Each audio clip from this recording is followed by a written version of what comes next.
Wait, hold on. Before you start watching, make sure you check out Daniel Idfresne on Twitter and Instagram.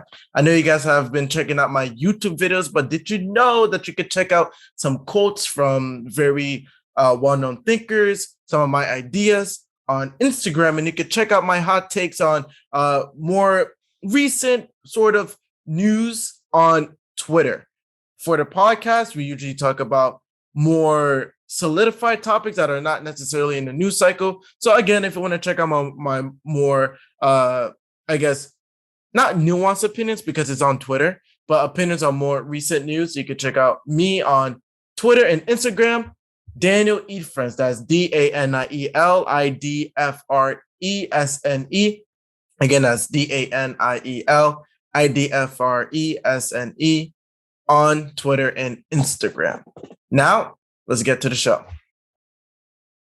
A president once said, "Freedom is never more than one generation away from extinction. We didn't pass it to our children in the bloodstream. It must be fought for, protected, and handed on for them to do the same.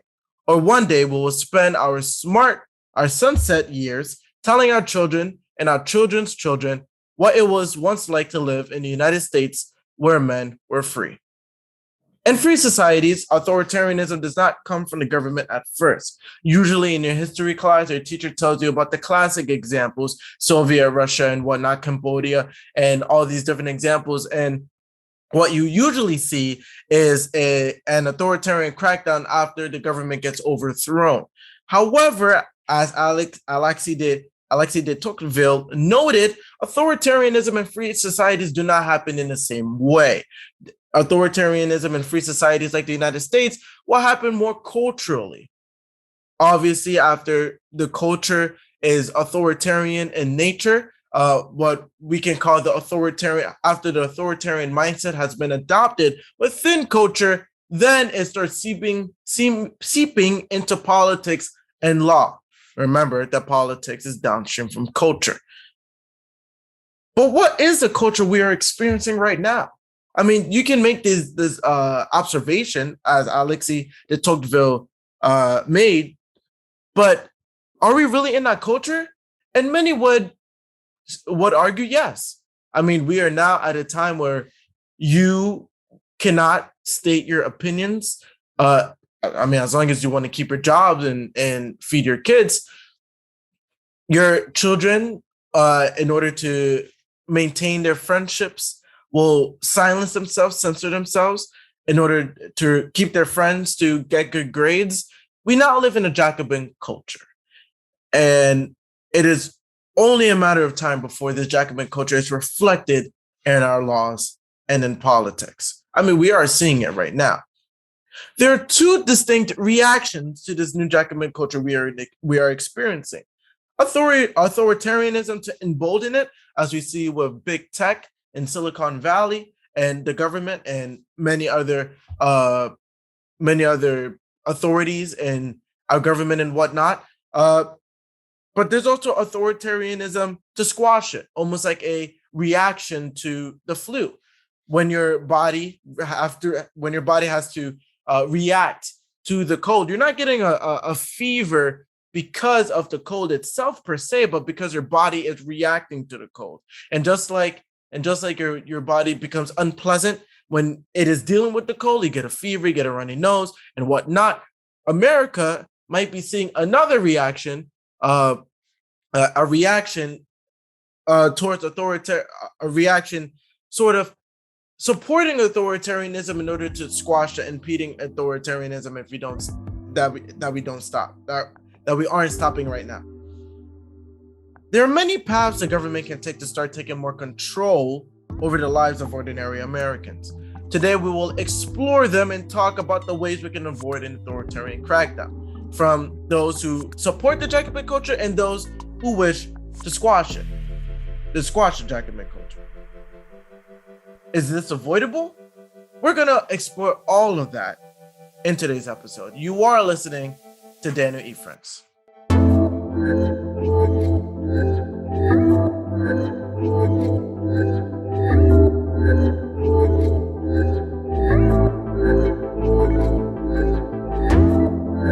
Today, I have a fellow friend on the show.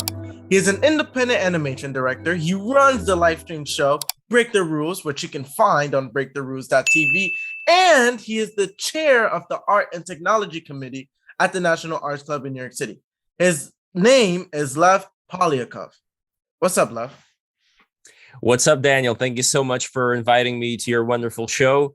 And when it comes to a lot of these topics, we've been talking about them nonstop to the point of people already being tired and wanting to move on BTR. But you have to keep in mind, a lot of the people there, they've already been enmeshed within this particular milieu of talking about all these things back in since 2015. I am somebody who grew up with something called 4chan, which I'm sure, Daniel, you're aware of 4chan, right? Yes. What do you know about 4chan? Well, what I've known, or the little that I hear about 4chan, is that they're a group of people in the deep internet and whatnot. But I'd assume that that's just a surface level or even a misrepresentation of what 4chan is. Can you let me know? Let the audience know. Sure. Well, deep internet is a misnomer because you don't need to have a Tor connection in order to go on 4chan. 4chan is available for anybody to log into it. And 4chan started out from one of the moderators of Something Awful. And Something Awful was a website that did various internet parodies. It did things like Fashion SWAT, which is a parody on Fashion Police, only, more so because Fashion SWAT, you'd expect that to be for much bigger emergencies than just the regular Fashion Police, where they were criticizing various bad-looking fashions from the 70s, 80s, a lot of very horrid, putrid color design and things of that nature. So anyway, that was Something Awful, which had people called goons in it. That was the nickname of people that like to post on the Something Awful forums, which I think you had to pay money for in order to be a part of. But anyway, there was this one guy named Christopher Poole, aka Moot, from Something Awful, who decided to copy the format of a image and text board in Japan. This this text board in Japan was called 2channel, or 2ch for short. And it was a very important thing, I think, for a lot of anonymous Japanese people, because in Japanese society, you have to put on a certain face to the public, and it's considered to be an important mask you wear in order for there to be a certain level of harmony in society. But you need to have some kind of an outlet. And I think that this anonymous board called 2channel was an outlet for a lot of, and maybe still is an outlet for a lot of Japanese people to vent certain frustrations that they have and to be able to speak to each other. So it doesn't feel like you're in this constrained within this box of allowable opinion, or like Tom Woods likes to talk about, the index card of allowable opinion. So from 2channel came 4chan, which is obviously, the addition of two more leaves, I guess, if you can use the analogy of the logo 4chan. It's a four-leaf, I don't know if it's a four-leaf clover. I think it is like a four leaves, basically. And 4chan copied the style of 2chan as far as being this image board.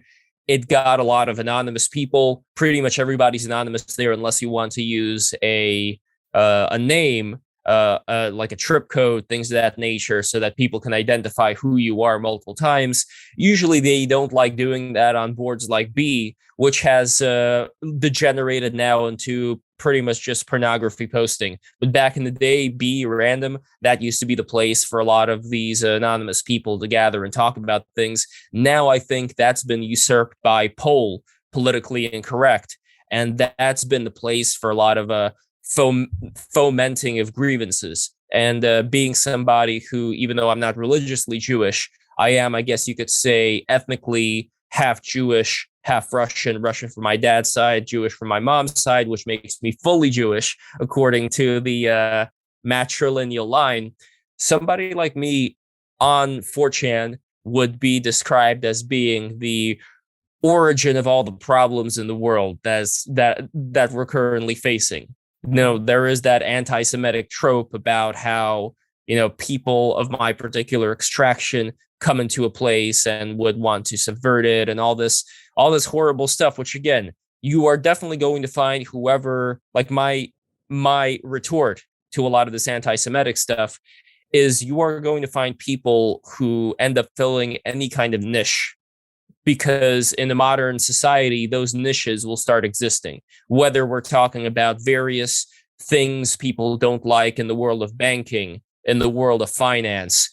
I find it very hard to imagine that in an interconnected modern society, those niches would just be left empty and nobody's going to fill those niches, regardless of whether they're Jewish or WASP or whatever.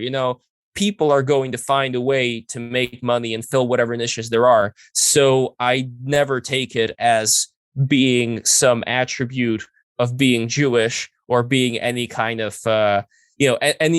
extraction as far as the necessary thing to fill a niche. Yeah. So, but anyway, we're getting a little bit off topic here. Yeah, and you said 4chan. You grew up on 4chan. So can you continue with that? I partly grew up on 4chan. There was a time when I started ignoring 4chan, especially B, when it just became less interesting to me. But then I think things were brought back into focus with 2015, with the whole Trump election. There was a lot of talk that was going on back then, a lot of energy in the air, which I think a lot of people felt. And I think a lot of the memes ended up coming out of 4chan. A lot of this mimetic energy, people refer to it as meme magic. The idea with meme magic is that you have this trip code, which is a random assortment of numbers next to your post. And those numbers, you don't know what those numbers are going to be. They're probably going to be as far as I understand, in the sequence of the total number of posts. So for example, if on 4chan you have how many boards? Let's say you have 20 different boards on 4chan. You have an anime board, you have a fitness board, you have politically incorrect. Somebody posts in whichever board, and the number is going to be like 700,538. And then somebody posts on another board and it's going to be 700,539. That's the number of the post. If you get a post with, let's say, 777 at the end of it, or 444 at the end of it, or even 44, 33, 33 would be referred to as dubs. 777 would be referred to as trips. Then there's also quads, which is even rarer. And the idea in meme magic, let's say, is that when you get certain predictions that you make, that you write down, I predict so and so will happen. And then there is this line of numbers at the end of it.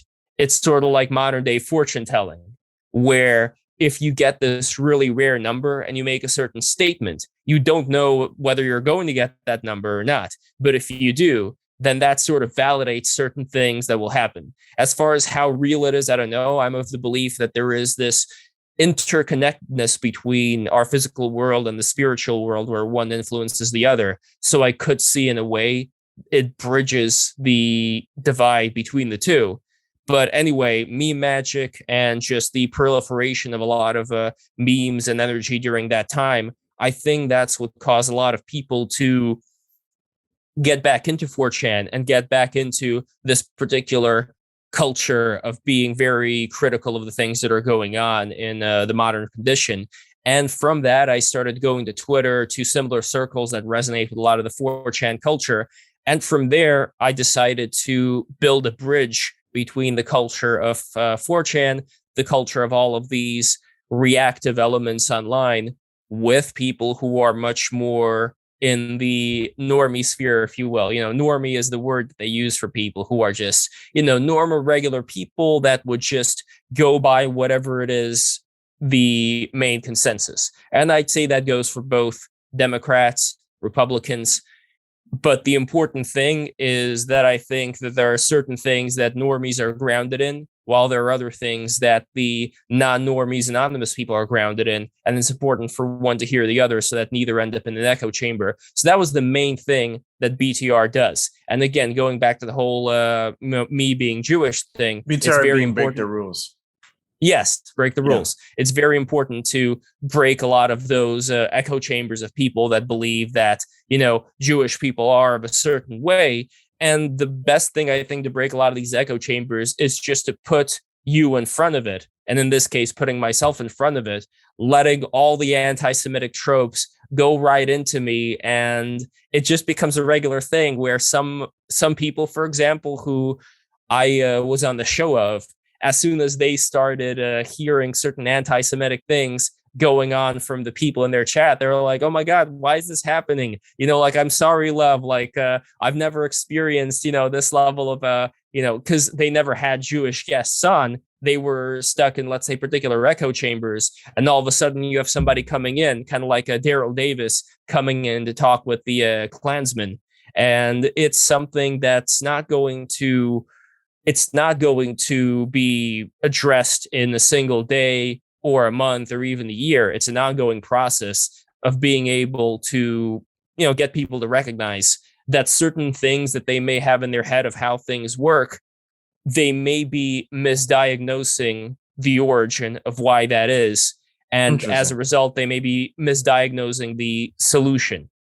Interesting. That was long-winded, but it was really informational. We got a lot of your backstory and the reasons why you go with Break the Rules. That, I mean, you've almost really talked about why you named it Break the Rules. We must, why you named it Break the Rules and what you wish to achieve with that podcast. You and I live in the hive mind that is New York City.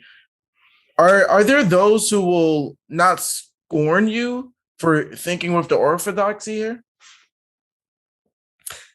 I guess it's because I'm so charming. People decide to let it pass.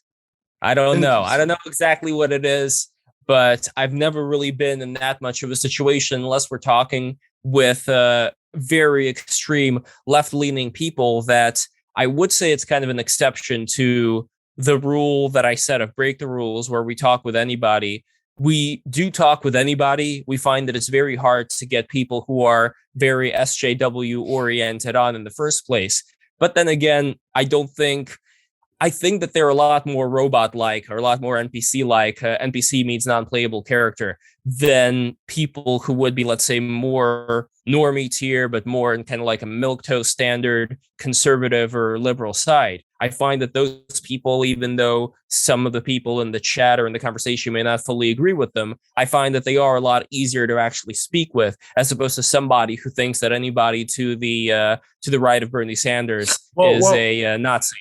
Well, one of the, and I had many talks about this with, people who live in New York City and whatnot, but a lot of people who don't necessarily have to live in New York City, but I would say that it is harder to get SJWs on the show. Well, for one reason, a lot of people say, well, it's because they don't really know what they're talking about. And, they repeat, they just regurgitate ideology. But I would say that to an extent, the philosophical the value hierarchy of those who are of the extreme left that we see taking over our institutions today are not concerned with truth being the highest value in their value hierarchy. One of the motifs of Western thought is is trying to find the truth.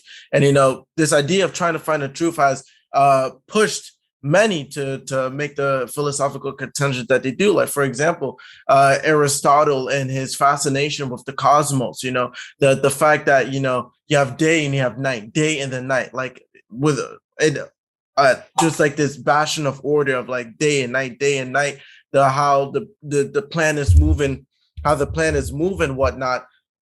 That he wanted to explore the cosmos because it led us to what the truth was. And if you look into, for example, like the Neoplatonists, they believe in this idea of a one, and in Christianity there's this idea of one God, and the truth personified, truth in order, when it is personified as this one, this unmoved mover. But with SJW, social justice warriors, they subscribe to this idea of truth equals power, right? So truth is just an expression of power rather than this ultimate being that we should strive to look for and to be ourselves. And so I would say that that's part of the reason why SJWs are way harder to come by when we want to have honest discussion.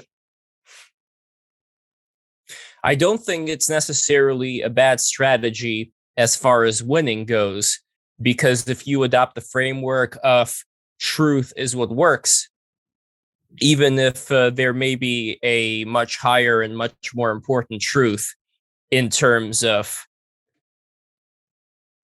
meeting up with the creator, in terms of finding out what exactly there is beyond the everyday cyclical reality we're used to. If we are concerned about being pragmatic and about winning the day from authoritarianism creeping in, we do, I think, have to think much more Machiavellian, which is why for all the people, including the people who are, let's say, further on the right, who see a lot of problems with immigration, for example, who see a lot of problems with the border crisis, in a way, I would wish for them, and some people say that it's impossible, and I say that maybe those people are being too negative about it, and we haven't really seen it being done in practice.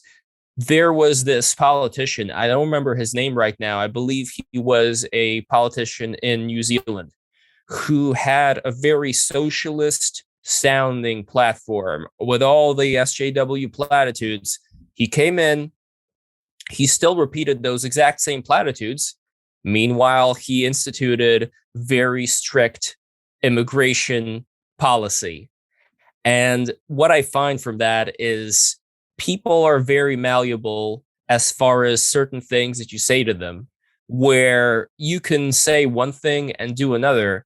And as long as you say the right combination of words, most people, like I said before, NPCs, whatever you want to call them, they're just going to go with it. And they're not going to see the hypocrisy.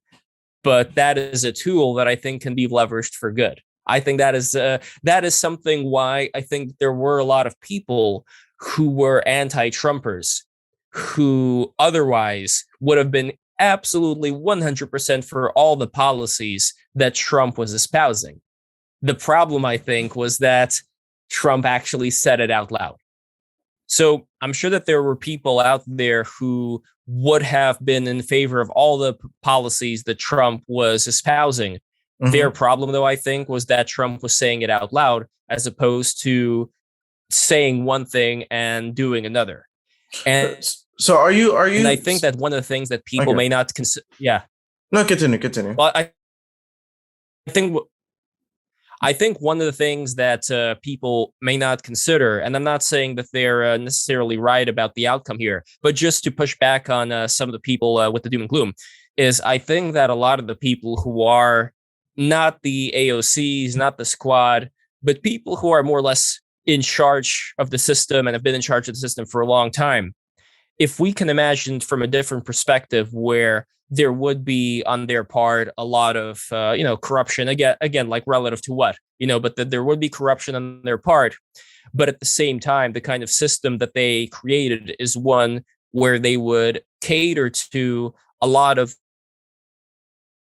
far left ideas only to the extent that they would be kept in office. And sure, you could say to the extent that parts of the country would start getting pretty bad, would start getting ruined.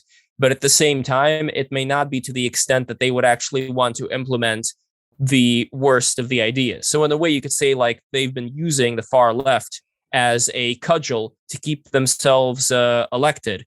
But then there may be other people who are also part of the machine who may not have that much of a problem in terms of instituting a lot of these border policies in terms of actually keeping people out.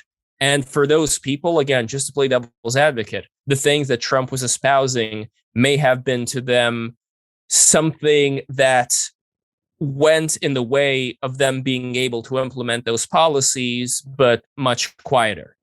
Well, not something that they would scream about. Are you suggesting a espousal of very leftist policies and open debate, but a more liberal kind of like the liberal consensus, like the American, or what, the more establishment consensus actually in practice? Are you proposing that sort of solution, or are you noting that's something that's been happening? No, I'm not proposing that solution. I'm painting a picture of two different sides here, one of which I guess you could say would be like the Nancy Pelosi side, Yeah. who would be in favor of whatever establishmentarianism we have right now, but at the same time may not go full Fidel Castro or full Lenin or Stalin, as opposed to somebody like AOC. That would be one side. The other side, though, would be people who would be, let's say, more mainstream Republicans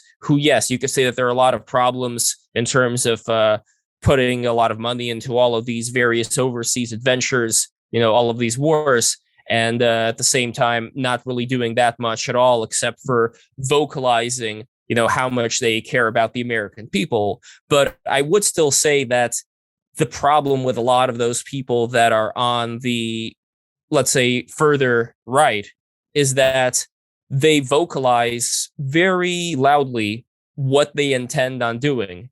And it's something that ends up putting more of the milquetoast Republicans in such a position that they don't want to be seen as racist or bigots, and they end up retracting a lot of the positions that they otherwise may have been supporting in silence. Now, this is just one way to look at it. And I'm not saying that this is exactly what is happening here, but I'm just playing devil's advocate a little bit to say that maybe in the future, somebody could come out of the woodwork who would be, let's say, a Republican or hell, even a Democrat, who would be, well, that would be like far, far, far future, who would be espousing leftist talking points while secretly doing the exact opposite. Secretly, they would be constructing a wall. They would be doing all kinds of things while saying the exact opposite. And as long as, let's say, they pay off the right people, they pay off the right leftist leaders, then they would be able to partly lessen the effectiveness. Let's unpack that a bit. Why do you think it is necessary in the future for, as you say, like a Democrat to espouse ideologies that they aren't really going to implement it? Isn't that almost what the establishment Democrats today are trying to do, and they've sort of been sucked in by the progressive wing anyway? Because the progressive wing will continue to exist, and if establishment Democrats are shouting euphemism, they're just repeating platitudes about how they're going to implement all this leftist policy. Isn't that an invitation for the progressive wing to put their feet to the fire and actually drag the whole party more left? Absolutely, it is, which is why I said before that we have two different sides here. We have side number one, the Nancy Pelosi Democrats, for whom I think what you just said right now may happen.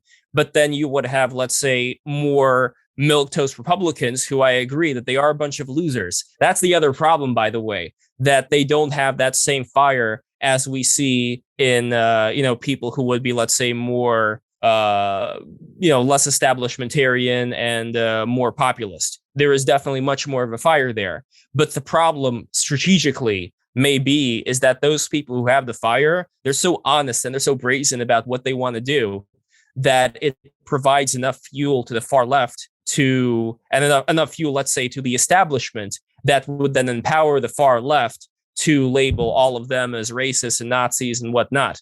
So what I'm trying to consider here is if there could be some kind of balance. Yeah. So I would say, so let's say, so you would be in favor of more of a DeSantis style candidate who is more political in his speech, more establishment politically in his speech, but with like the same Trumpian policies, or would you? I think that's what you're saying. You would like prefer maybe a DeSantis style more than a Trump style for 2024 and beyond. If it works, and I'm not going to put my chips down on the table and say this is exactly what's going to work. The problem is that I don't think we've seen a good combination where on one hand we have somebody like, Jeb Bush with the guac bowl and the exclamation point after his name. We've had people like that, please clap. And, we've had as Trump said, very low energy individuals from the Republican base who only know how to lose. And they're the ones that have been paraded sort of like the Washington Generals. If you're familiar with like Harlem Globetrotters versus Washington Generals, like they've been paraded as these people who try to, spout these Republican, very standard Republican talking points about, the tax breaks and all that, but they don't really get into the meat of it. They don't really get into the cultural frustrations that are being felt right now, which I think Trump was somebody who got into the meat of. But the balance here is, let's see if we can do that while at the same time avoiding certain things that would be incredibly triggering to the media. But it's a weird thing, because partly you could say, hey, this whole triggering of the media was the thing that propelled Trump up in the first place. Like, without that, would Trump have been able to have that much power? I don't know the answer to the question, but what I propose is that we haven't tried that part of it as well. We have not tried the part that addresses a lot of these cultural concerns that people have, but not in the kind of way that would lend itself to being branded as heavy-handedly as it is by the media today. Well, one might argue, well, Lev, the way Trump has taken over office and his presidency was almost necessary in a sense, because there was a need for a disruptor in a sense, a chaotic figure in the White House that is throwing the establishment for a frenzy, or like making them freak out.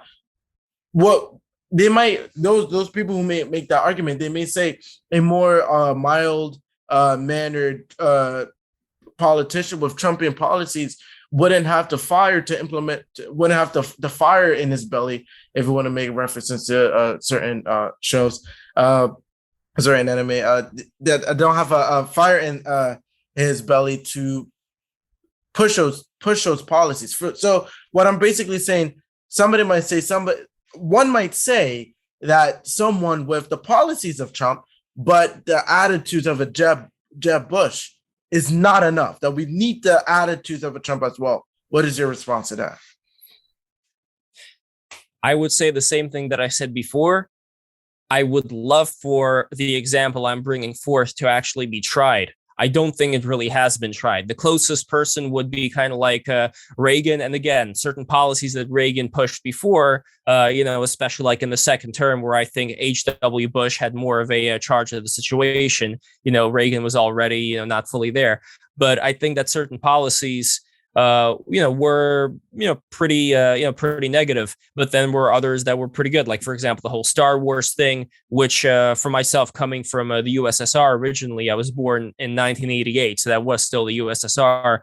It made the Soviet Union spend a lot of money on military defense, because they actually believed in Star Wars. They believed that there was this big space military thing that the American government was implementing. And it was partly that, partly also the oil prices skyrocketed down, that ended up causing the collapse of the USSR. But basically, what I'm getting to here, Daniel, is I think that a lot of these characteristics of, I'm going to go straight for it and say exactly what I mean and mean exactly what I say, that can all be done in more of a wink, wink, nudge, nudge manner behind the scenes, where the fire in the belly is expressed in the actual policies that end up being cast. I don't think Trump is, people, say that he's a stable genius or whatever. I don't think he's necessarily a smart person, because I think a smart person would be able to figure out exactly how to accomplish one's goals, get their enemies out of the way, without it being something that would be used as a cudgel against them. As we've seen throughout Trump's administration, it has always been used against him nonstop. I think that there is a better way of doing it. I don't think it's really been tried. Well, let's take a step back and talk about Trump's symbolic significance in all of this, especially when we talk about a more hammered down opposition against what we see as a creepy authoritarianism rising from those who believed in more leftist policies. Let's talk about Trump's significance in 2016, almost like his symbolic significance. What do you think is Trump's symbolic significance in all of this?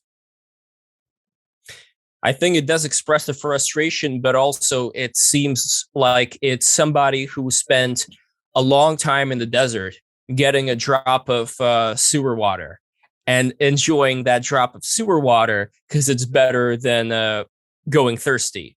Because I think that there are a lot of negative aspects to what Trump represented and what Trump did. Specifically, this going over the elite and right to the people, which I know I'm probably going to get a lot of hate from the audience for saying that this is a negative. But historically, it has been kind of a negative where you would overstep these powers that are supposed to be responsible elites and go right to the people and not really listen to anybody else other than whoever compliments you. Well, no, that's actually a great point.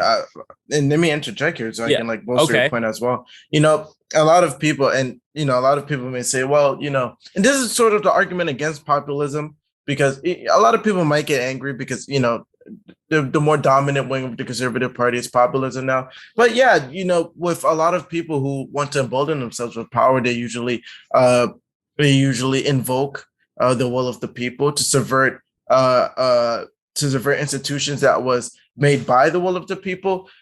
We can use Fidel Castro as an example. Use what I'm doing is the will of the people a lot. But not only that, I would say that for populists, and this is my main disagreement with populists. Populists actually agree more with Teddy Roosevelt more than Ronald Reagan, and I've seen this a few times. My opinion is not necessarily that Ronald Reagan was better than Teddy Roosevelt, but populists are more similar to progressives and socialists in the manner that they believe that there's a kinship that supersedes institutions and economic systems that serve the common the common man. And for socialists, that'll be the kinship between the working class, and we know that doesn't work because those in the working class have different interests. And progressives believe that in a similar light, though they still believe that they believe in the kinship with the working class, or they're more sympathetic to that analysis. While populists believe in the kinship of the American people, which could be more believable. I'm more sympathetic to that sort of argument, but a lot of erroneous or a lot of policy that may seem good-hearted at first glance, but really are harmful. And I guess when it comes to lowering or bettering the lives of ordinary Americans, a lot of those policies can be implemented. For example, Teddy Roosevelt, he condemned Standard Oil for what was it again? He condemned Standard Oil for the trust. Teddy Roosevelt condemned Standard Oil, I believe, for buying. I forgot what it was specifically, but Teddy Roosevelt made the claim that Standard Oil was undergoing malicious business practices to get their oil through the country for cheaper, when in reality Standard Oil had made a new car that had the oil in itself, rather than having a train car hold barrels of oil within them, ultimately lowering the price of oil and whatnot for everybody. But they were demonized for that malicious practice of controlling the market. And so populism was sympathetic to that interpretation. And and some of Trump's policies sort of mirrors that.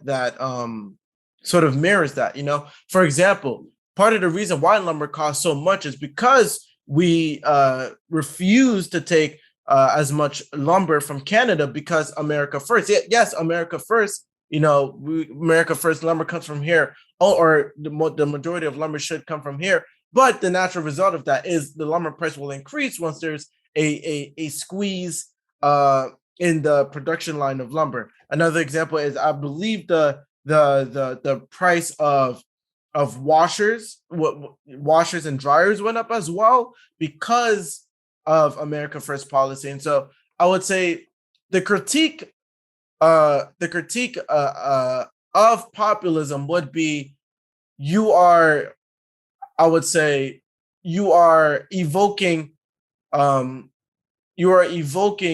the kinship of the American people to implement policy that may raise prices for certain goods and make the lives of certain Americans a bit harder, when they probably would when we look at the mutually beneficial interactions or transactions, it is quite clear that they probably would rather like lower prices than having certain products made in America and whatnot. And it goes into this bigger debate of, you know, are Americans fine with paying more and whatnot, sacrificing a bit of that, you know, economic prowess when it comes to buying lower prices for kinship of the American people. But that's just one critique of populism. That's actually not the critique that I would side with as being the important one, just because it's a critique, but I wouldn't say it's a most important. What would you say? Just to comment on that particular critique, what I find to be, and again, like I'm not an economic expert by any means here, but just as far as the kind of things that we buy from China, let's say, which makes a lot of cheap crap that falls apart, it doesn't last a long time. And we're given this illusion of quality for certain things that we buy, falls apart, we have to buy it again. And like Thomas Sowell talks about, you know, the broken Windows fallacy and all that, you know, like if you have to pay money for something that ends up being destroyed, it's not like you're producing more prosperity from fixing something if that something wouldn't have to have been fixed in the first place, which again goes to this idea of cheaper crap that you get from third world nations that falls apart. I don't think that contributes to your economy as much as something. And of course, we could say like, yes, there are certain things like that they could be, let's say, produced and those things would not fall apart, or if they fall apart, that's no problem. But for certain things that people wear, that they use every day, you know, certain appliances, there are certain things out there that I think could have been made in America and made much better. You know, I think it also, honestly, I think it also goes to the civilization level of the people that produce certain things, where certain things, they could be made cheaply and it doesn't really matter how much work and finesse you as the worker and producer of these things put into it. And also, I really think that with automation, you know, necessity being the mother of invention, South Korea is automating so much of its production facilities. Robots have taken over a lot of the manufacturing there. And it doesn't mean that there aren't people who would watch over the robots and things like that. But that already is going to put a certain, you know, degree of quality in the output. And it would also lessen their dependence on third world nations to produce a lot of their stuff. And I think America can go into a similar route. So when it comes to that kind of populism, I actually have very little problem. Again, unless I'm going to read a little bit more and find out that I'm completely wrong here, I have much less problem with that side of it. The problem that I do have with it has to specifically do with this overstepping the elites and going right to the people, which has even less to do with Donald Trump himself and less to do with anybody who would come in and, let's say, become some kind of a legend of the galactic heroes, George Washington tier figure, unless that figure, again, like rescinds the power. If they don't rescind the power, if they pass that power on to somebody else who would be within their circle, or even if they remain in power, some things would happen which are unanticipated. For example, the person who ends up having a lot of this power of the people, all that, they can have a certain amount of time where they could be great. They could be doing all the right things, making all the right moves. And then let's say they have some kind of health problem. Let's say they have a problem in their mind. They start going crazy. What are you going to do? What is going to be the fail-safe for somebody who ends up going completely nuts and figures out that, you know what, why don't we start, biologically tracking all the people and, so on and so forth, because we are afraid of the elites. We're afraid of the tech companies doing that, as we should be. But when it comes to electing somebody into some kind of a position where they have that much more control over people, it can be great. It could also be horrible. And one pattern that I've noticed with people, let's say like Mussolini, for example, I mean, not to mention somebody like Joseph Stalin, is that over time, it's that old chestnut about ultimate power corrupting ultimately, where you can have somebody who presents great ideas at first, they can start to deteriorate just based on the amount of power that they have. So this example of populism leading into a single individual having more of a dictatorial power over people. We see it, for example, in a situation like Xi Jinping in China, where before the people who were within the Chinese Communist Party after Deng Xiaoping, it was required that they step down, that you only had a certain amount of time that you could be a leader. And afterwards, while you could still be within the Communist Party, you could still vote on decisions, because that's the way that they do it. They have a certain policy that they want to implement, and then they could vote on it. What the people cannot do, though, after a certain amount of time, is they cannot make the laws anymore. They cannot pass, new laws. They can only sit back and vote, the senior members of the Communist Party. But otherwise, there is a refreshing of elites, new people stepping into that position, which, while more authoritarian than the American position, was still one that managed to avoid, until Xi Jinping came in, the situation of one person having the keys to the kingdom as far as what is being implemented. And that is why I don't think China would last as much as it could have lasted if the former policy was implemented, because we don't know what's going to happen with Xi Jinping, what's already happening with him. There are people out there who praise China because they see it as being the strong power. But I don't think that they know the things that are going on in the countryside, that are going on behind the scenes, that we are not aware of, how people are actually living on a day-to-day basis there, because you're not going to get that information from a totalitarian regimes, regardless of whatever crap you happen to read within their social media and websites. So basically, to make a long story short, this is what I see as being the big problem with taking the medicine to cure the current disease of corruption that we have, because we may be getting something that, while it may work for a little bit, again, if we have the right person in place, eventually even that right person, there's a good chance that they are going to deteriorate and they're going to start implementing policies, because they are going to be a reflection of the position that they've been put into, as opposed to any of the good intentions they may have had in the past. Interesting. That is a great monologue. Definitely clip worthy. But yeah, I would say what you just said just now is essentially an answer to the question: do we need somebody to cross the river? A lot of people say, well, yeah, we need somebody as strong that will hit back against the rising authoritarianism we see on the left. And your essential answer is no, we do not need we need somebody who's more mild manner, who wouldn't use the will of the people, who may implement good ideas in the first few years, or maybe the first phase that they're in, but then they start to corrupt, and that becomes a problem in of itself. So that is a good answer. So let's talk about the methods of authoritarianism. And we're going to talk about a few of the methods that we see being used today. But Lev, you've given us one way authoritarianism happens in history just now, when somebody used the will of the people to fight against maybe another impeding danger, and then that person becomes a danger itself. What are the other ways you would say authoritarianism usually takes place in history?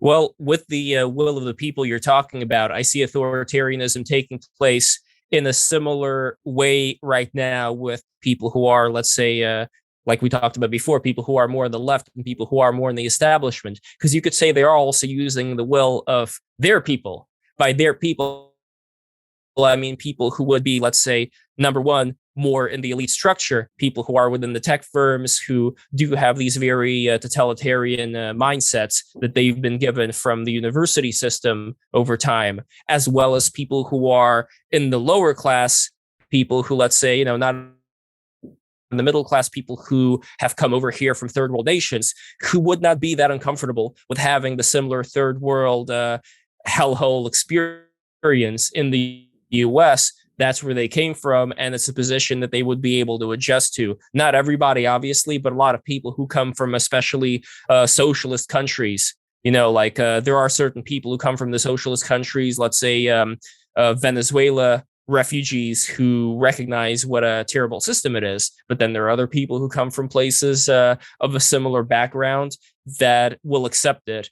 and they would, not have that much of a problem in voting for people who would talk about having their interests at heart, even if it will discombobulate the entire system. So that would be the other side, which is very similar to the side that I talked about potentially happening. But this is what we're actually seeing play out right now. We could see it in the border crisis, regardless of all the people who are complaining about the, as I like to call it, the Backstreet Boys World Tour. If you catch my drift, a lot of people, have succumbed to the Backstreet Boys World Tour lately, but we also have a lot of people who have succumbed to that world tour who are coming from the border. And Kamala Harris isn't doing anything about it. Nobody's doing anything about it. And it's just one of these situations where it's very hypocritical, because on one side, they talk about doing all these lockdowns because of the Backstreet Boys World Tour. And on the other side, they're letting in a lot of these people who are very much been, they've listened to a lot of Backstreet Boy music, and they're big aficionados of the Backstreet Boys. And as a result, it's going to be very hard to escape from Backstreet Boys, especially in places like Texas and, places along the border. So a lot of hypocritical things here. But again, they know that they're going to be able to, over time, get a much higher voter base of people who would not have that much of a problem with living in a third world favelized country like the ones that they are originally from. While the people who have grown up with a sense of liberty, with a sense of being able to go up the economic ladder based on one's fortitude and all that, they're the ones who are given the the dirty end of the stick. Well, yeah, that's interesting. Yeah.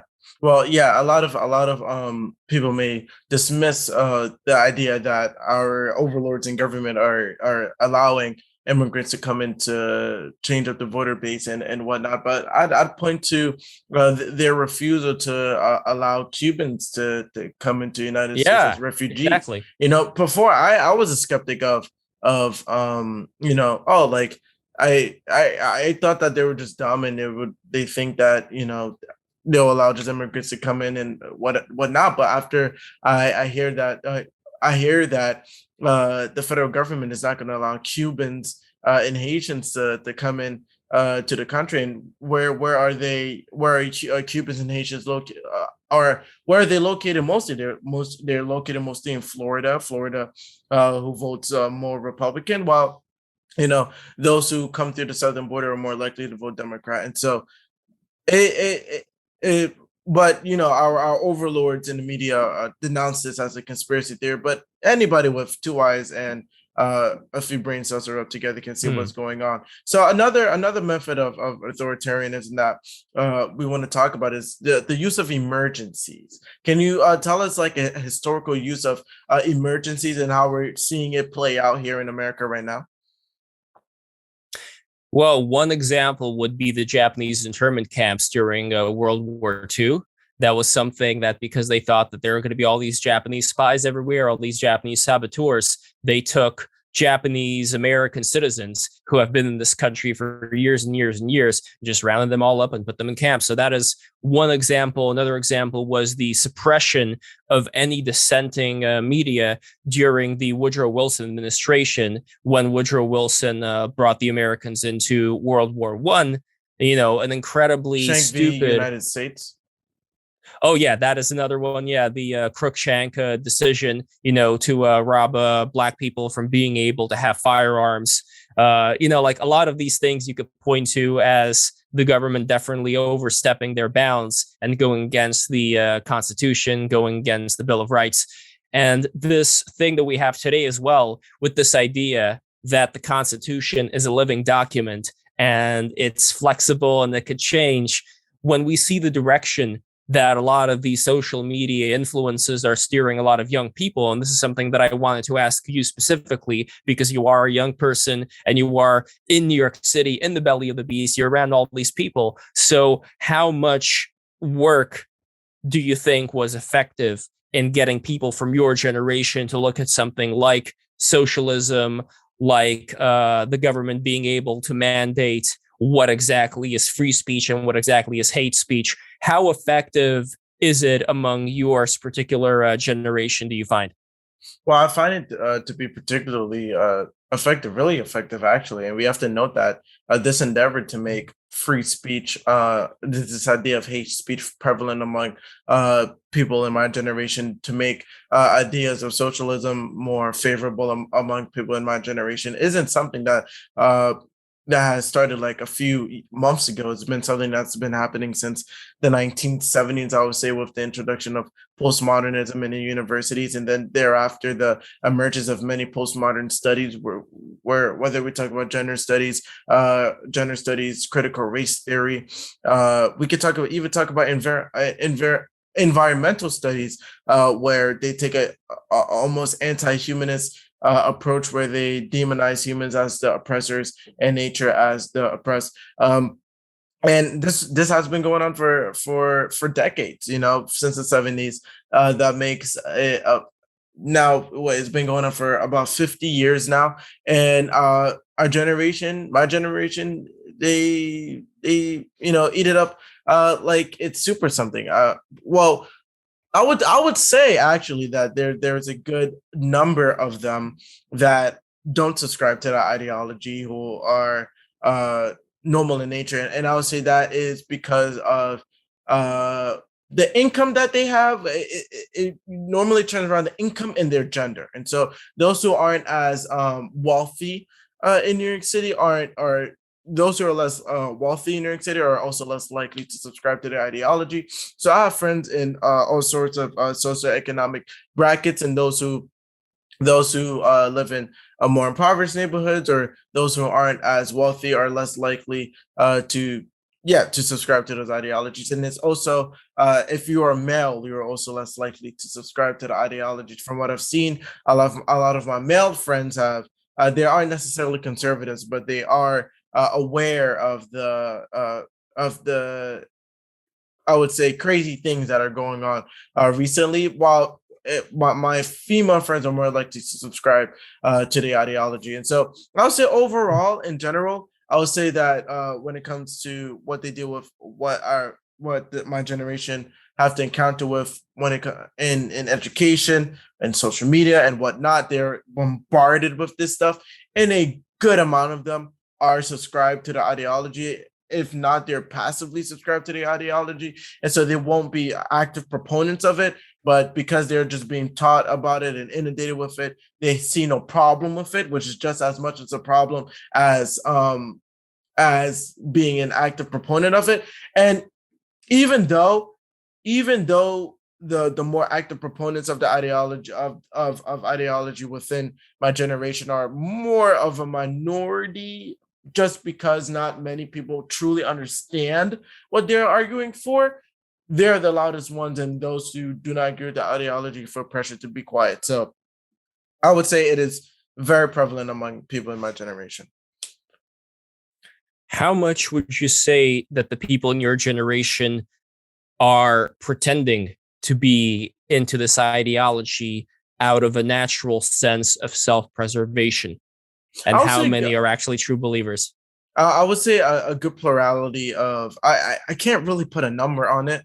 Uh, well, because my friend group is particularly, I'm God has blessed me personally with my friend group, and a lot of them are free thinkers. Again, they don't necessarily have to be conservative. I'm fine with having non-conservative friends. I'm fine as long as you are a free thinker. I would say that a plurality of people in my generation really do not care about this stuff. Again, like I said, it really depends on your socioeconomic status and your gender.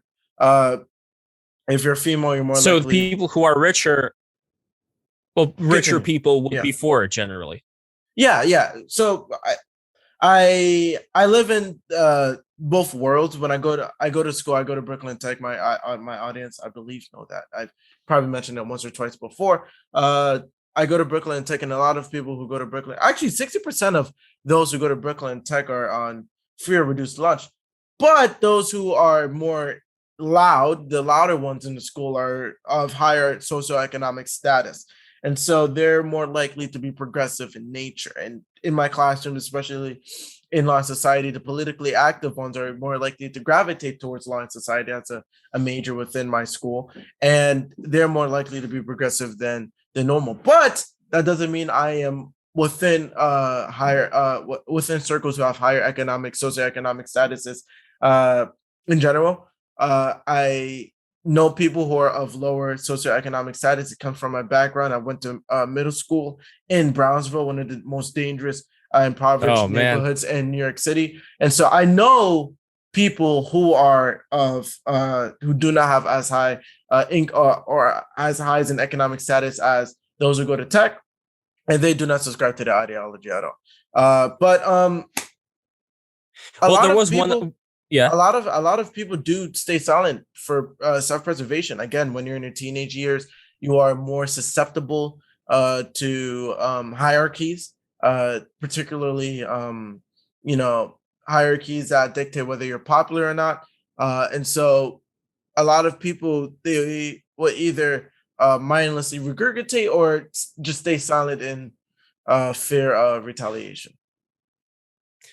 And the people who, let's say, are of the opinion of the vocal minority, if you were to put them in a row with people such as yourself and other people who share your beliefs, and then ask everybody what kind of books have they read, what kind of information have they gotten from, not just like an online article, but actually sitting down, reading, a complex, relatively complex text. Like where would the people stack? And do you have access to that kind of information? Within my friend group or within people in a generation in totality? Specifically, since you, I think, have more access to this than just talking about totality, specifically within Brooklyn Tech, of the people who are, because I expect that there would be like a higher level of education in general from people who are within Brooklyn Tech.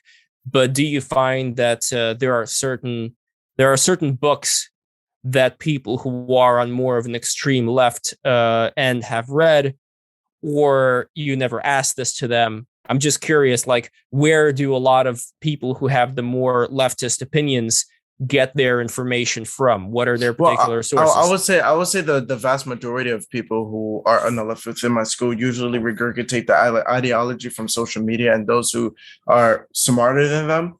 And so usually what you will see on Instagram, if you followed everybody who was in school, you would have one or two people with very opinionated contentions about a certain topic, whether it be about whether the SHSAT is racist or, something in the recent news. They'll probably type something up or write something up on their Instagram stories. And then you see a bevy, a lot of other people just screenshotting and reposting. So it's not as if they're making any nuanced opinions of their own, but they,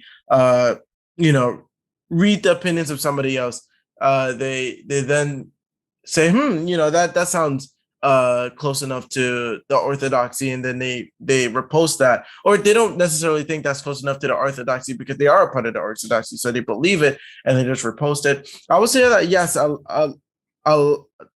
people who go to my school specifically are more likely to read books, but those books are not necessarily of the proper, or I wouldn't even say proper, but they would read books of leftist persuasion. So, and some of those books would be recommended by the school, by the way. So one of these books I would say that was recommended by the school is How to Be an Anti-Racist by Ibram X. Kendi. And I would say that I knew you were going to say that.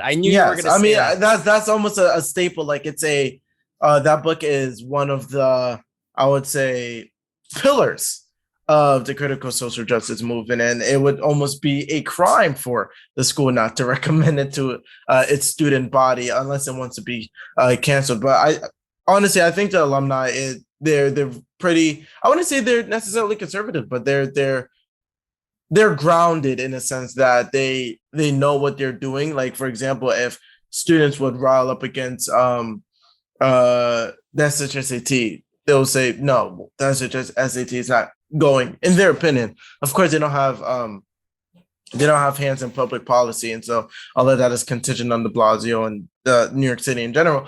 But I would say that those who go to tech are more likely to read a book than those who do not. though the number is still small, right? The number is still small. So beyond Kendi, would any of them, for example, I would actually have a lot more respect for people who have these opinions if they would actually read somebody like Marx, if they would actually read some of the founding figures of their particular philosophy, because at least then they make the effort to look at the whole thing, you know? Well, I would say that's a very small minority. In what I've seen anecdotally, and I probably, if I continue to ask way more and more people, they would repeat the same answer as I'm going to tell you right now. A very small minority of those who regurgitate this ideology actually read the works of the pioneers of that work. So I've only seen one, at least on social media, one talk about how complaining about how there isn't Marx in the public library or something of like that. But yeah, for the most part, most of the students are less like, or they mostly regurgitate what the more ideological students say. They repeat it because it sounds like what they should be saying as well, and that's how that goes. Is it in any way possible, without criticizing the actual policies, to have a certain amount of social pressure put on these students, not saying that you're wrong for the particular beliefs that you have, but basically say, like, let's face it, you have very shallow views. You have not gone through the research. If you're just regurgitating information that you find online and that's it, can you not see that by having read a lot of texts, and I hope, Daniel, that you also, would read Marx and all the, opposition of Rousseau, things like that, that by not reading these particular texts, you are of more of a, and I guess you could say it more polite than this, but you are more of an inferior mind at this point than I am, because you have not you have to understand reading a lot of these texts. Like, why wouldn't they accept that? You have to understand that there's no incentive to tell the students to actually know what they're talking about. I mean, if you look at some of the intellectuals that influences the intelligentsias, and part of the intelligentsia, as Thomas so defined, are teachers, right? Teachers, media, etc. Those who who send the ideas of intellectuals down into the mainstream. That's the intelligentsia. There is no incentive for teachers to tell students, hey, you have to actually know what you're talking about, because a lot of these teachers are activists themselves. A lot of these teachers believe what the students are regurgitating themselves, and a lot of teachers have the philosophy, this idea that education is not about truly understanding the world around you and the ideas that shape the world and how to articulate your ideas within the world as well, but it is to implement their beliefs of the world, to rile up students and get them angry at the world that they live in, so they can affect change. And that's the belief of a ton of teachers. There are exceptions to this, and I've been blessed to be taught by some of those exceptions, but that is a prevailing attitude among teachers, especially those who are activists, and so there is no pushback from teachers, and because Brooklyn Tech is a more decentralized style sort of school, the teachers have the reign over the students' curriculum. And there's certain things that students need to know, like their benchmarks, and by the end of the year, the students need to know the material for an AP test or for the regions or whatever. We have the regions over in New York State.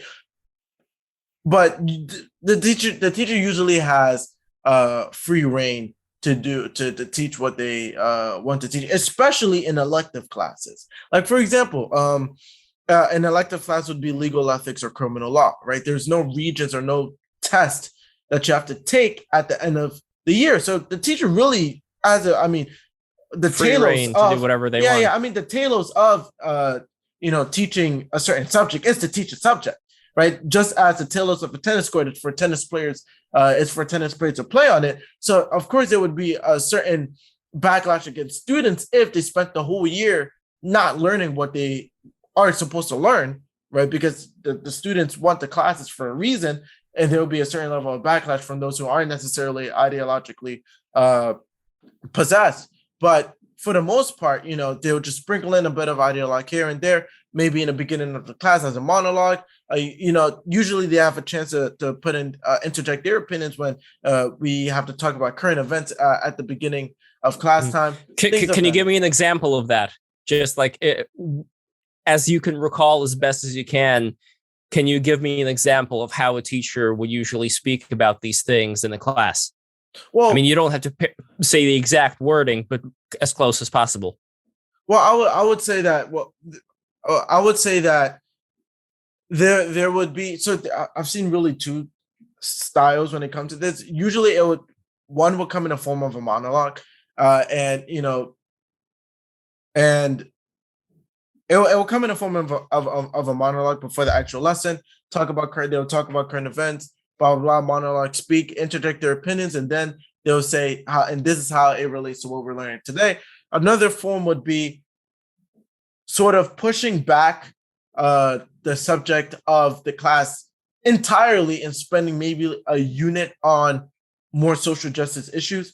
But do they ask any of the students for an alternative view on the situation? Or are they just preaching to what they assume is the choir on this is what happened and this is why it happened? Well, like, are there any debates that would go on? That's interesting. And there are debates that go, and this is why I don't necessarily agree to the idea that students are brainwashed. I mean, to an extent, it is true for younger students, those who are in elementary school and middle school. But for high school students, especially those of Brooklyn Tech's caliber, they're able to think for themselves. I think a lot of them, especially those in law and society, because they're there for politics, they're there for whatever, for law and for things of that nature, for philosophy. And so they're able to debate, but they debate on one side. So what you would really have is like socialists, progressives, and like moderate liberals debating on their side, but there's no real like introduction from a conservative point of view.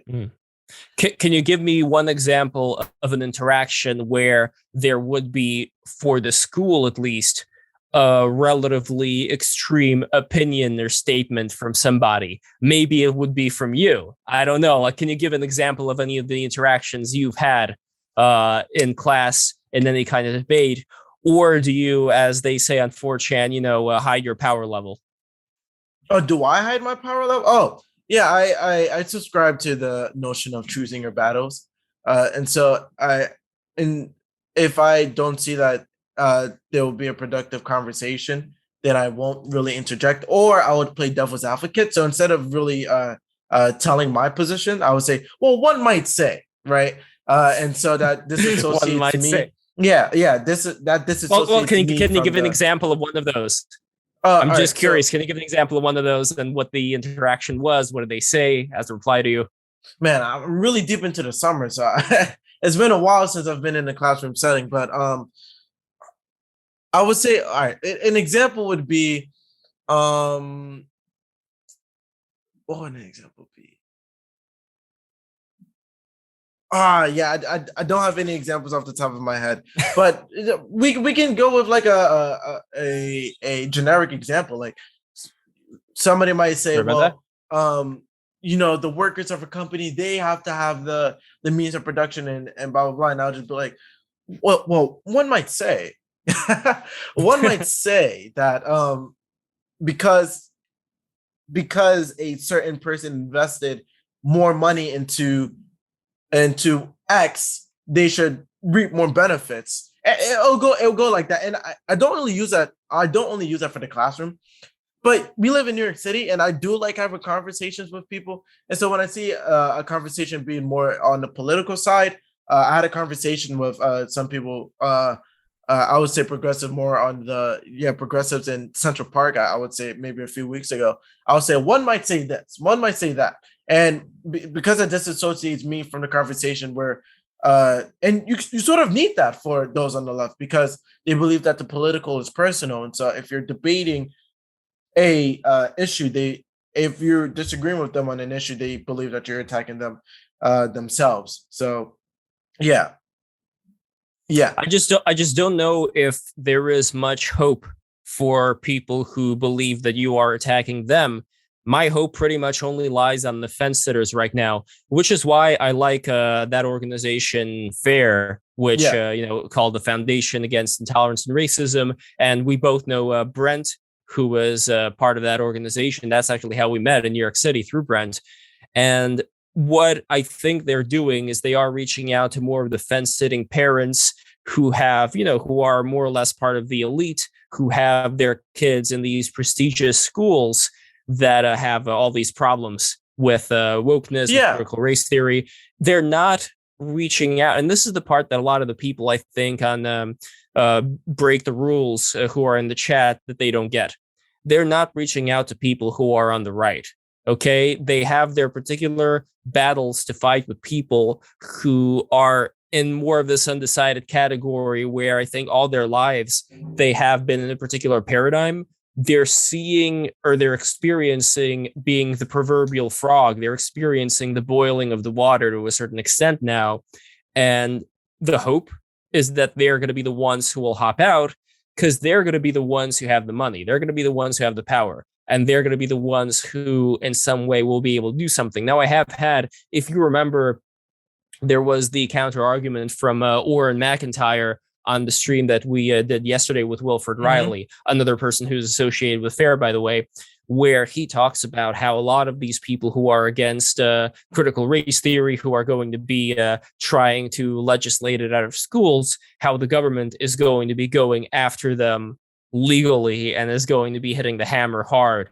And that is an interesting notion. I'm not sure. Well, I mean, it's not happening now, but that is an interesting notion when it comes to how far would the authoritarianism or totalitarianism peak in terms of going against people who want to, do something as simple as make sure that their kids aren't being brainwashed, and taught to hate who they are in the classroom. It doesn't seem like that much to ask, but if they are going to get pushback, number one, I think that pushback, it could either do two things. It could either make people more hesitant about going against it, which is something that may happen, or it may do the opposite. It may make a lot of these people who have the money and have the power start to get even more emboldened and just start to get even more aggressive with how they handle a lot of these people, where, let's say, a lot of the tactics that the left ends up using to win may be partly adopted. And again, it's like, we talk about this as a zero-sum game, as far as either you're adopting the Trumpian tactic of going head on and saying exactly what you mean. I think, again, like, maybe this is idealism on my part. People say that it's idealism on my part. We'll just have to see what happens. I don't think it's that much to ask, going back to the idea of me rejecting a lot of the dictatorships, the problems that I've outlined, and populism being something that may potentially result in it. I don't think it means that the alternative is just having these humdrum, Jeb Bush style, Romney style Republicans that only know how to lose. I think that there is something to be learned from the left, something to be learned from a lot of these tactics, that truth at the end of the day, while there is this metaphysical truth is also what works at the end of the day. Because if it didn't work, it wouldn't be true to what it is. You know what I mean? Like, there is a certain truth to critical race theory, only in the sense that it's been very successful. It's been very successful in taking over a lot of these institutions. So in that sense, it is true. If our goal at the end of the day is to overturn a lot of the ways that these institutions are being handled, I think that a lot of the incoming censorship is going to start to get people more aggressive. And what I hope for is that people who are within the elite circles, who are, let's say, people who associate themselves with FAIR, that they are not going to go down the route of being aggressive outwardly, which would result in the pushback, but they would double down on their inward aggression. They would double down on being Machiavellian, on being people who can think smart and think themselves into such a position that they would be able to implement certain things that would result in what they want to achieve, as opposed to just this, like, we are the opposition and we're going to be loud and we're going to, we're going to be portrayed as racists and so on and so forth. by the opposition. I don't think that that is a winning thing. And it's there. Like the last thing that I want to say is we're always going to have, as a last resort, like, let's say all this fails. Let's say FAIR fails. Let's say all of these attempts at undoing a lot of these things that have been implemented, even though I think that there are a lot of people out there who don't like them now. The parents don't like them. A lot of, I think, regular, normal people don't like them. But let's say all this fails. Let's say that at the end of the day, there is this totalitarianism that ends up rising up. We still have something in our back pocket. We still have numbers of people who I think are rationally minded, who are sane-minded, that can get pushed to a certain point where they're not going to be able to take it anymore, at which point, we're going to see what happens in history. But the point is that people are able to rise up, and in the state of absolute totalitarianism, I think that they are able to take it on. I mean, it requires not just brawn, it requires, skills, smarts, wisdom, and all that. But we've seen that there were tyrannical regimes in the past, like, for example, Romania, where the people have had enough. So if the United States turns into that totalitarian state, I think that there are enough people who right now may be cowardly or may not want to say something, who at the same time, I don't think would be able to be fully instrumentalized and roboticized into the state of being 100% compliant with, one thing you could say is, like, with the vax passports that people want to implement right now, there could still, let's say, be a devil's advocate argument that, well, you are intruding on my freedom of, let's say, being in the store and my freedom of not being infected. Okay, people could make that argument. People can reference schools requiring vaccinations, for example, and, why aren't people talking negatively about that?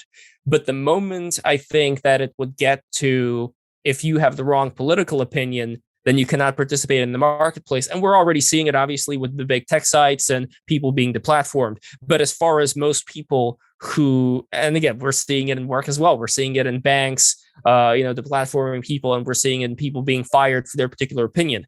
But there may be a certain threshold where it gets to the extent that certain, let's say, normie opinions that are accepted right now, those are going to go the way of the dodo for the establishment. When that happens, then I think that would be a level of totalitarianism equivalent to communist Russia or communist, like I mentioned, Romania, where people would be able to rise up against it. A lot of those normie, and I'll say this to end it all off as well. But yeah, a lot of those normie opinions, they are already being thrown out the window, and it's taking some time for people to realize it, but they're starting to realize it. I believe there's a viral video where this ordinary woman, she goes up to the I think it was a receptionist at the spa and says, what is a man doing in the female locker room? A lot of normal people, working class, just hardworking, ordinary Americans, they don't want to finish their finally get their paid vacation, head over to the spa, and then their daughter is seeing what she refers to as the male genitalia. A lot of people don't subscribe to this ideology, and already a lot of normie opinions, like the existence of a man and a woman, despite your despite what you believe, all of those are already going out the window. But it takes time for policy to be implemented, and once that policy is implemented and people see what policy has been implemented, they're going to say, what is going on here? And I think it's happening, right? The murder rate has been increasing, crime has been increasing in these progressive cities, right? The policy has been implemented. It takes time to see the effects. People are now reacting to the effects, and we're going to see a huge crackdown on what's going on in our progressive circles in 2022 and 2024, I believe. Well, what do you think of Eric Adams, by the way? Eric Adams is, and I brought this I brought Eric Adams up in a conversation in school, right? It was right before he's the new mayor of New York, by the way. For those who don't know, basically, I mean, the official election didn't happen, but whoever's the Democratic nominee is basically mayor. But Yeah, I brought this up in school, and it was almost a reflection point for the progressives in my school, right? Because if you looked at an election map, literally every single borough except for Manhattan, the wealthiest borough, if you didn't know. I mean, everybody knows that, right? When you think of New York City, you think of Times Square and you think of Central Park and you think all of that is located in Manhattan, right? You think of one more tree, all of that is located in Manhattan. The wealthiest borough, Manhattan, and the wealthier parts of Brooklyn, we were talking about your Brooklyn Heights, your Park Slopes, all these like wealthy areas in Brooklyn, all of them voted for a defund police candidates. I think it was Maya Wiley, while literally the Bronx, Queens, Brooklyn, not wealthy Brooklyn, and I believe Staten Island as well voted for Eric Adams. And so it really shows a real disconnect between ordinary New Yorkers and progressive New Yorkers. And that is almost a sign of what is to come in politics in general in the next coming years. Progressives will always say, "Well, we're for the working class, we're for the working people." But at the end of the day, the working people have spoken, and they said, "You don't speak for us. We care about crime in our cities more than systemic racism, which is completely ambiguous and crafted by critical race theories, more than gender ideology, more than all these different nonsensical beliefs that progressives have. Regular Americans care about making sure their kids get home safely. I remember when I was going to school in Brownsville, my parents just cared about me getting home safely, right? They cared Were there about like the any? crime.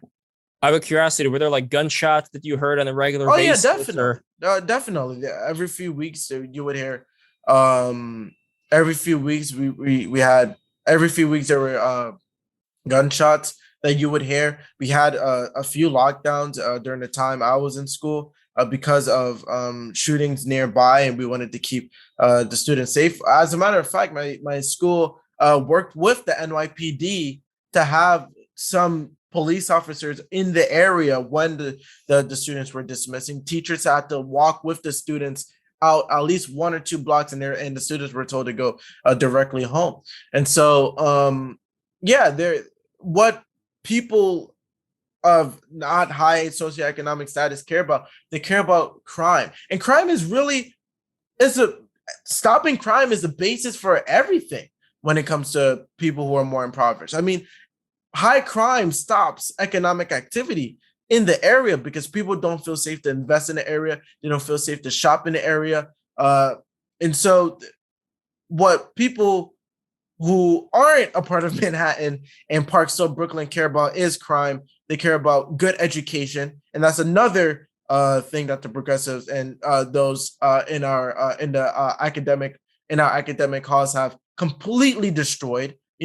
Working class, ordinary Americans do not really subscribe to this idea that America has been founded on slavery. They understand that we have sins, but they want their students to be properly educated so they can have an actual job, an actual career, and understand how the world works.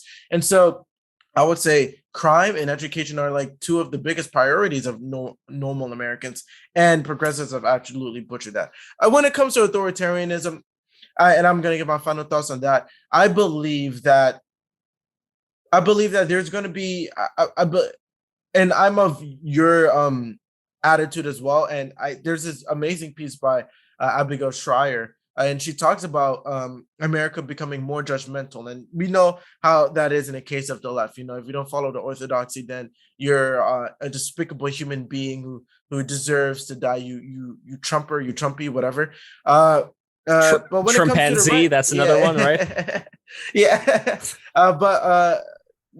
But Abigail Schreier knows that there's a sort of judgment coming from the right as well.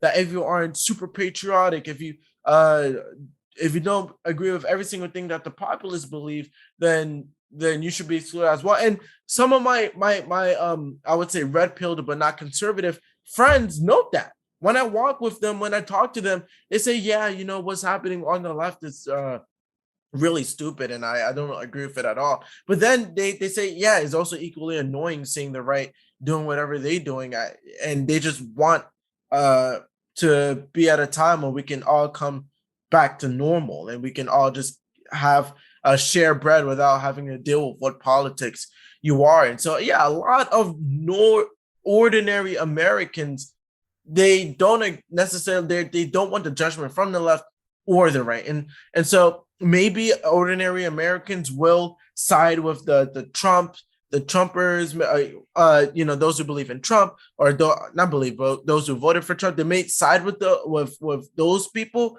just so they can get the more dangerous threat off their backs, which are the progressives.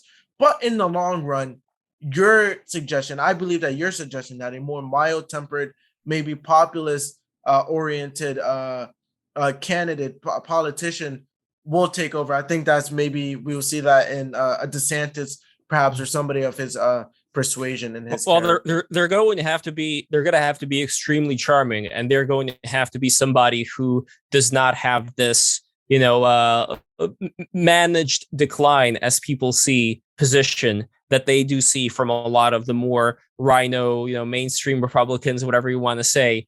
That is, I think, the reason why purely on that thumos, that is what people end up voting a lot of people in. It's a very double-edged sword, like I said before, for the reasons I outlined. But thumos, I think, is something that is missing from people in general. People have said that there was more thumos back in the day. I didn't live back in the day, which is another problem. Why, for example, I don't look at the past with rose-colored glasses. But thumos, the idea of what it is it means a spiritedness. It's a physical association with the breath or the blood. It represents the human desire for recognition. I would add another word, which I think defines the quality that I look for in just what America is about, other than, let's say, having a rootedness to certain traditions that value your family and your community and make you a high trust society, which, according to myself, would mean that it doesn't matter the color of your skin or where you come from. If you can resonate with the same frequency of the society that you are in and make sure that your kids and their kids and so on and so forth maintains that same balance, then I don't see that as being a problem. My concern is that that's not really something that's being implemented right now as well. That kind of idea. It's something that Wilfred Riley is for. I am for it too. My problem is I am not seeing it to an extent that I would prefer seeing it. And I think it's because of the reasons why we outlined before. But lastly, I think a big human quality that goes unrecognized, and something that a lot of the leftists, I'd say, is the opposite of, is that a lot of the people who are in the progressive left, one thing that you could see with the toppling down of the statues and what they replace it with, you could also see it in the faces of a lot of the people that are the so-called leaders of these movements. And you could even see it in, for example, that garden, you could call it a garden. I don't know what you would call it, that they tried to plant in Chaz, a year ago. Like, what it represents to me is the inability to create and only the ability to destroy, where that's the only thing they can do. And it almost feels like they are lashing out at things that were created that are better than whatever they are capable of doing. And I think that they have a sense of inferiority about that, a sense of not measuring up. So they would rather dismantle and destroy rather than create. And the opposite of that I see in this, the word Prometheus, or the name of Prometheus. That is the Titan that, according to Greek mythology, created humans and also stole the fire of the gods from heaven and gave it to the humans. So the word Prometheus is supposed to mean forethought. It's supposed to mean to think ahead. And if we're thinking about that whole, grasshopper versus ants scenario, that was outlined in the fairy tale, the grasshopper played while the ants stored for the winter. As a result, the ants survived, and the grasshopper, I don't know, maybe the ants let the grasshopper in. But the problem is that when you have too many grasshoppers that are just concerned with whatever is in front of their face, as opposed to whatever is going to be happening to them, not a day from now, not a month from now, but like years from now, the ability to envision something, that's imagination, really. The ability to envision something and to then create something based on what you envision to make the right decision as best as you can to mitigate disaster. That I see as the ultimate quality of civilization. And that is something that I would personally encourage within myself, within yourself, Daniel, within anybody who wants to get to that higher level. Because in a way, I also see it as something that separates us from the animals. The animals are operating on instinct. The animals are operating on patterns where they were able to survive for all of these aeons doing particular things within their environment, but they don't go out of that cycle. They're still stuck in cycle. I mean, I have a great cat. I think my cat is a lot more human than many cats out there because it can like grab a little chew toy and it could fling it up into the air and they could capture it with its hands. It's amazing. So I think that by virtue of the cat being within the environment of human beings, the cat ends up becoming more human.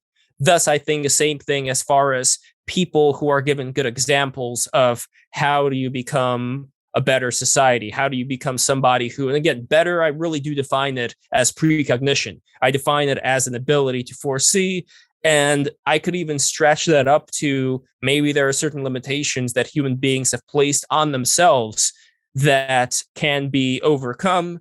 And because we have this Cartesian scientific consensus of what exactly is reality, in a way, I think we've put ourselves into a corner where all of these things coming out about, trust the science, I believe in science. What that means to me is I believe in the consensus of the people that are currently in charge of our scientific regimes, as opposed to being an actual scientist, keeping an open mind on the possibilities of something that these old men in the ivory towers did not consider yet.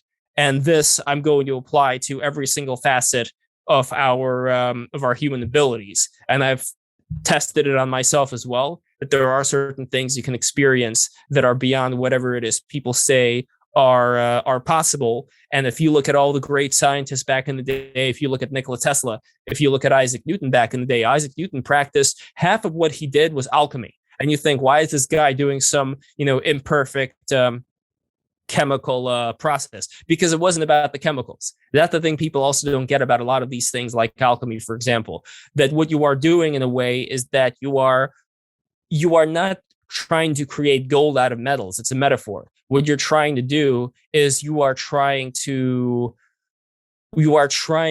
get yourself to a higher level of understanding of what exactly is going on in the world, so that your own experience of the world ends up having more of this Promethean quality of foresight. Because if we're stuck in certain patterns, we're always doing the same thing, especially today. We're always online. We're always on our smartphones. We're constantly being distracted and we're constantly being puppeteered by all these various forces. And you could especially see that in the left, like we talked about before. But the antithesis would be to be able to have more of a willpower, more of a control of yourself. And that may lift us up to other realms. Because look, like the last thing that I want to say here is that we are on one planet out of how many star systems, how many galaxies, how many galactic. It's mind-boggling to think how much is out there. Yet we're in this mentality. And look, I respect a lot of religions. I think they point to a lot of very accurate things. But at the end of the day, my particular problem is that it does not take into account the vastness of what is going on here. And I don't prescribe to this idea that we are just this mistake, this evolutionary chance of life being on this planet. No, I take the view that human beings are out there all over the place. Not like little green men, but actual human beings, like who we are. We are all over the place in various systems.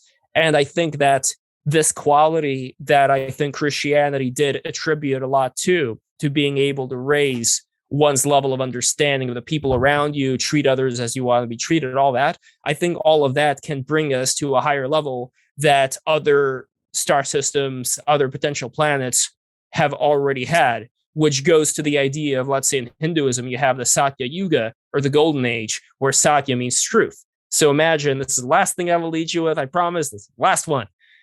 Imagine if we can read each other's thoughts. Imagine if we have the ability to know exactly what is taking place in my mind and your mind.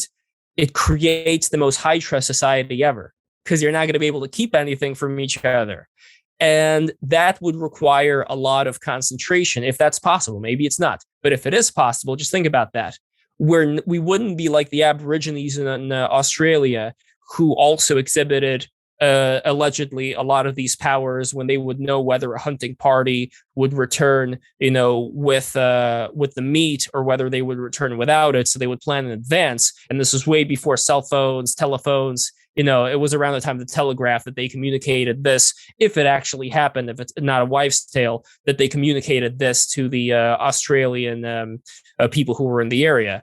But the problem there, though, is that I think that they were still in this dream state where they may not have been thinking beyond the cycles that they were used to participating in. And, it's great for the level that they were in, just like I'm sure that there are a lot of tribes out there in the Amazon that have more of this sense of, the organic whole of their society, but it's still limited into things that they are used to doing. And it doesn't go as far as, let's say, building the kind of buildings that we've seen in Europe and Asia and so on and so forth. And it doesn't go into, I think, having the same sense of self, because I could be wrong about this, but a lot of the things that the people, like the anthropologists that have gotten back about a lot of these tribal societies, is that there isn't as much of a sense of ego. And you could say maybe that's a good thing, but at the same time, I think it's important to have the ego, to have the sense of self, and then to be able to mature the sense of self and be able to have that much of an influence over and a responsibility towards those that may not be at that level yet, in a way being guardians of the earth or guardians of whatever happens later, and try to push people towards where you are as well, so that people wouldn't kill each other as much. People wouldn't do horrible, unspeakable acts to each other. That I think could be the reason why we are here as custodians of this Promethean fire. All right, that was a beautiful monologue. That was very beautiful, and I'm not gonna add on to that because I also agree with the idea that we've been put on this earth, at least, and the consensus about why we've been put on this earth is to find truth and to return back to that higher power. Socrates talked about philosophy being a quasi-religious experience, with the more and more the more you're getting closer to the divine. And so, yes, that was a very beautiful monologue. That's a great way to end today's episode. Lev, I definitely know this is not the last time you're going to be on the Daniel Idfresne Show. We definitely have a lot more to talk about. I would definitely love talking with you. Bring more classmates of yours on as well. I'm curious what they have to say. Try to bring some leftists on as well. I would love to speak to them too. All right, definitely. Lev, let us know your socials. How can we find you, Lev? So I am on Twitter at twitter.com/LevPo, LEVPO. You can also find me on my personal YouTube channel, where you can see all my animations, Only Love, Fantastic Plastic. These are all like festival quality independent animations that I did. Going to youtube.com/Lev Polyakov. So / my name, Lev Polyakov. And you could also find, obviously, Break the Rules, breaktherules.tv. We stream every Tuesday and Thursday. And also, I sometimes stream the Lev stream on my own YouTube channel as well, where I draw and talk with people at the same time. I'm creating some NFTs right now, so be sure to check that out as well. And if you go to levcards.com, you're going to be able to find some of my NFTs there. I do NFTs for Super Rare, Known Origin, a lot of these big NFT places. So be sure to check those out as well.